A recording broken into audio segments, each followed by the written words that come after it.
জানেন এমপি কাদের ভোটে হয়েছেন? একজন হিন্দুর সাথে 3 জন মুসলমানও থাকে, আবার 3 জন মুসলমানের সাথে 5 জন হিন্দুও থাকে, তারা সম্মিলিতভাবে লড়াই করে আপনার জন্য ভোট আনে, আপনি তখন এমপি হন। এবার ভুল করেছেন। ওই যে কথাই আছে না, বারবার গুরু তুমি ধান খেয়ে দাও, এবার আপনি ধরায় পেয়েছেন।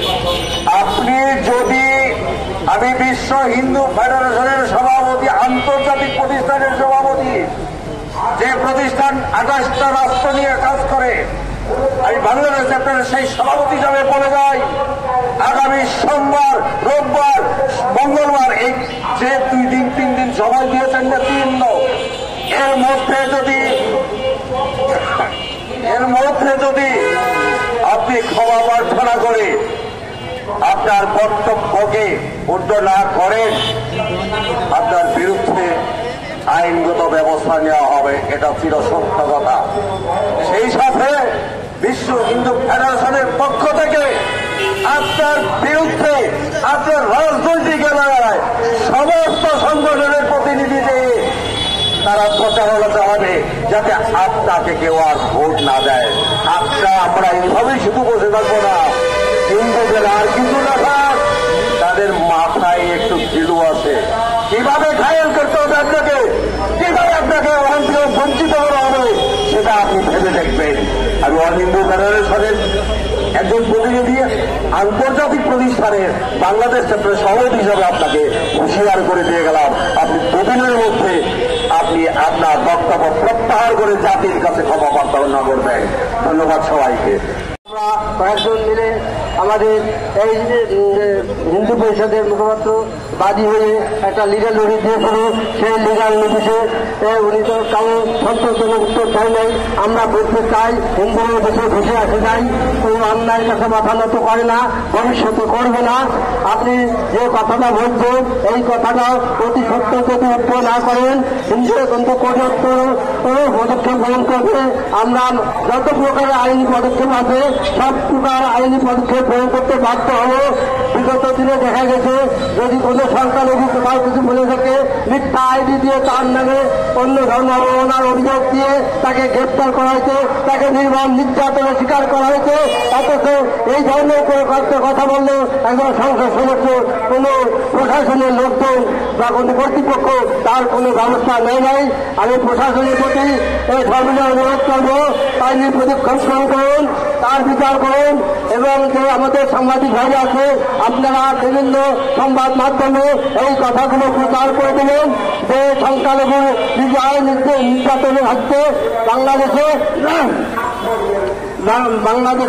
যেখানে মিথ্যা আইডি দিয়ে হিন্দুদের নির্যাতন, ভূমি দখল, অনেক কিছু করছে, বাড়ি দখল, মন্দির দখল, বিভিন্ন কিছু দখল করা হচ্ছে। বিগত ফ্যাসিস্ট সরকারের 15 বছর আমলে যে নির্যাতন না হচ্ছে, তার সেই বছরে তার 3 গুণ নির্যাতন নিষ্পেষণ অবদমন হয়েছে। আমরা চাই এর থেকে মুক্তি। আর আমাদের যে হুমকি ধুমকি দেওয়া হচ্ছে, এই হুমকি ধুমকিতে আমরা ভয় পাই না, আমরা ভয় পেতে আসি নাই। আমাদের জীবন অতির আগেই আমরা উৎসর্গ করে আসছি, সকালবেলায় বেরিয়ে আসি, প্রিয় কালকে এই চিন্তা আমাদের নাই। কিন্তু এই হুমকি দিয়ে কাজ হবে না। আপনারা যদি আমাদের মনে আস্থা কাটতে পারেন, তাহলে ভালো হবে, এর ভবিষ্যৎটা ভালো হবে না। এই বলে আমি বক্তব্য শেষ করি। আপনারা দেখেছেন 10 দিন লাগেনি শেখ হাসিনার পতন হয়েছিল। শেখ হাসিনার 17 বছরে যে অভিশাপ নিয়েছে, আপনারা মাত্র 13 বছরে তার দ্বিগুণ অভিশাপ গ্রহণ করেছেন। এখানে হিন্দু নির্যাতন, ওখানে হিন্দু নির্যাতন, ওখানে হিন্দু ধর্ষণ, বিএনপি হিন্দুদের কাছে ভোট চাচ্ছেন, কিন্তু হিন্দুদের ভোট আশা করছেন। হিন্দুদের নিরাপত্তার জন্য আপনারা কি করেছেন? আপনারা দেখিয়েছেন আমরা বিভিন্ন জায়গা হিন্দুদেরকে পাহারা দিচ্ছি। তাহলে পাহারা দিলে হিন্দু সম্প্রদায় নির্যাতিত কেন হলো? আপনাদের কাছে আমার প্রশ্ন। আমি বলতে চাই, আমার সংক্ষিপ্ত বক্তব্য এখানে শেষ করতে চাই, কারণ এখানে আরো বক্তারা রয়েছেন। আমি তাদের মূল্যবান সময় নষ্ট করতে চাচ্ছি না। আমি সর্বশেষ যে কথাটি বলতে চাই, আমি হারুন রশিদ সাহেবকে যে মেসেজটি দিতে চাই, আগামীকাল শনিবারের মধ্যে আপনি সনাতনীদের কাছে যদি ক্ষমা না চান তাহলে আমরা কিন্তু আইনগত ব্যবস্থা নিতে বাধ্য হব। আর একটি কথা বলতে চাই, হুমকি ধামকি দিয়ে কোনো কাজ হবে না। অনেক হুমকি দিয়েছেন, লাভ হয়নি, বরং হিন্দুদের আত্মবিশ্বাস সেও আপনারা কিন্তু সে বিশ্বাস হারিয়েছেন। হিন্দুরা কিন্তু বিএনপির প্রতি ঝুঁকি ছিল, সেই বিশ্বাসটা হিন্দুদের থেকে চলে গেছে। আমি বলতে চাই আবারও সনাতনীদের উদ্দেশ্যে যে বাংলাদেশ সনাতন পার্টি রয়েছে, আপনারা আর কোন দলের চাটুকরিতা না করে সনাতন পার্টি করেন, অন্যথায় বাংলাদেশের হিন্দুদেরকে যারা নিরাপত্তা দেবে, যারা নিরাপত্তার আশ্বাস দিচ্ছে, যারা আপনাদের চোখে আঙ্গুল দিকে দেখিয়ে দিচ্ছে যে আমরা আপনাদেরকে নিরাপদ দিচ্ছি, আপনাদের পক্ষে কথা বলছি, আপনাদের মুখপাত্র হিসেবে কথা বলছি, আপনাদের জন্য কাজ করছি, অন্যথায় সেই দলকে সমর্থন করেন।